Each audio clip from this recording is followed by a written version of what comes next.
Hey, my name is Hope. Welcome back to the channel. Today we're going to talk about the Bibles that are sitting on my desk that I'm going to use for 2026 for further Bible study. So first we'll start with the one that I'm currently using right now, which is the ESV Interleaved Bible. This Bible has a page in between every single page throughout, so you have plenty of room for notes. And I have been using this Bible since May when I picked it up. I have another Bible on the way that I'm going to use for 2026, but for the meantime, it won't be here until like January 14th through the 20th. So I am going to be using this Interleaved Bible until I get that one, and then I may still be in this one occasionally. It may be my Bible that I take to church with me, but we'll see. Then for my CSB version, I'm going to be using the CSB Study Bible in rose gold.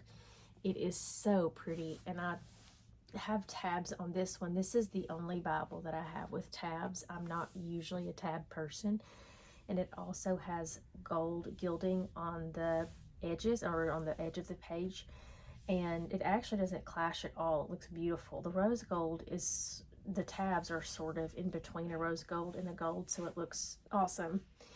And I'm going to be using that, and it has plenty of notes and kind of some basic introductions to each book, and I'm excited to study with this one alongside my daily reading. I plan on using this one probably the most.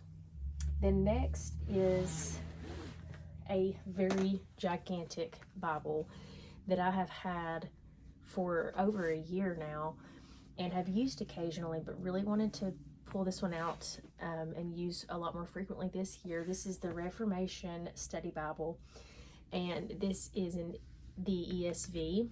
There are a lot of good features with this one too. I've been in this to study for my own Bible studies. It also has cross references on the side, lots of small notes on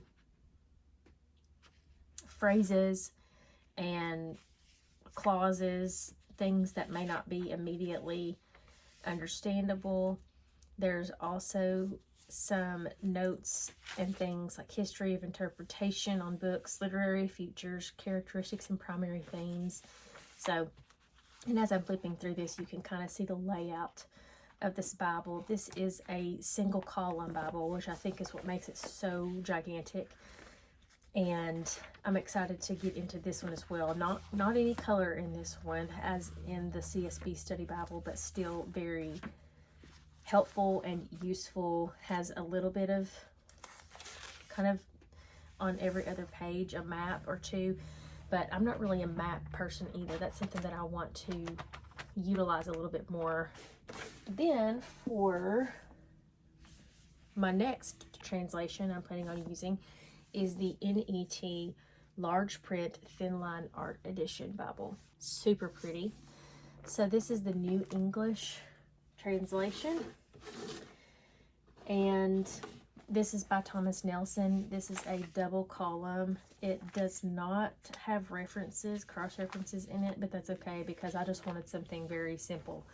So it does have maps in the back, and that's pretty much it about this Bible. There's not too much going on.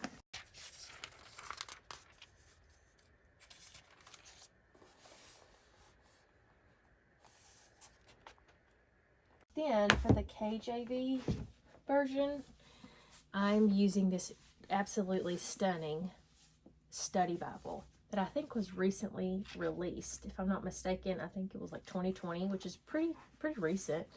But I have never seen this before, and I just absolutely loved this so much. This is also a floppy Bible, and you'll get to know me a little bit more on this channel, and you will come to know that I love like malleable floppy Bibles that lay flat. I am really not a hardback fan of books or Bibles. I really like soft covers, and this Bible has some really cool features that I think really simplify Bible study, and I probably will end up using this one a whole lot because It says in the front that it features 1-minute commentary on key people, places, events, and ideas. And so it just gives a quick overview of some of those things mentioned, and sort of just helps you have more of an understanding of maybe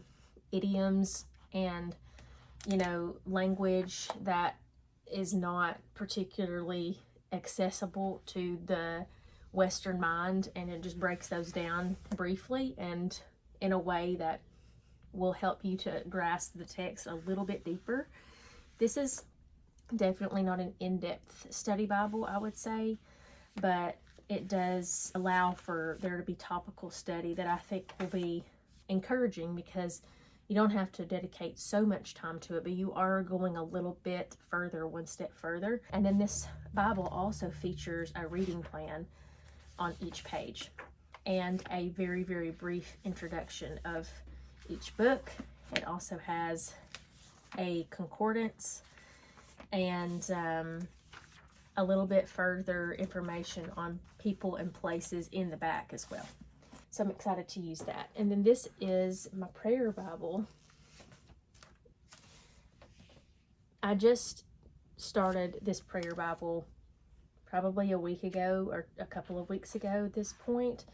And I'm not quite done tabbing everything. I know that sounds crazy because there are so many tabs. But this is an NLT, giant print NLT personal size.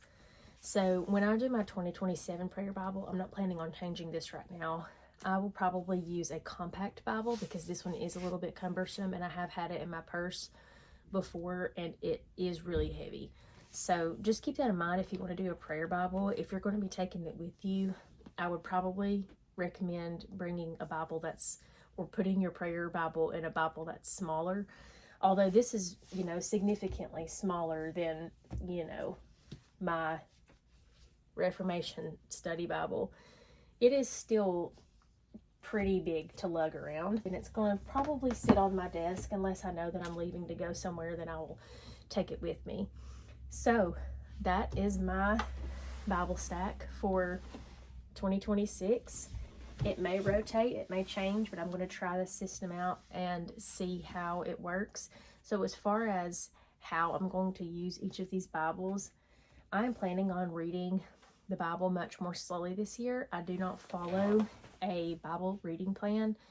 I usually pick a book to read through all of the way, and I read one chapter a day, one chapter at a time. But I have this year decided that I'm probably going to dedicate one chapter either for an entire week or maybe 3 or 4 days, and really, really take my time studying. So that will allow me to use these resources how I would like to use them and study the Bible slowly. So that's what I'm planning on doing. And what I may do is I may plan it out meticulously, or I may just on a whim decide I'm going to use my Reformation study Bible and maybe my KJV study Bible to study John 3 today. And then tomorrow I'll still be in John 3, but I may use my CSB study Bible to study maybe more technical. You know, there are a lot of places and people in the Gospels that may be helpful for me to use maps and things like that. So that's what I'm planning on. And so I'm excited about that. Thank you guys so much for watching, and I will see you in the next video.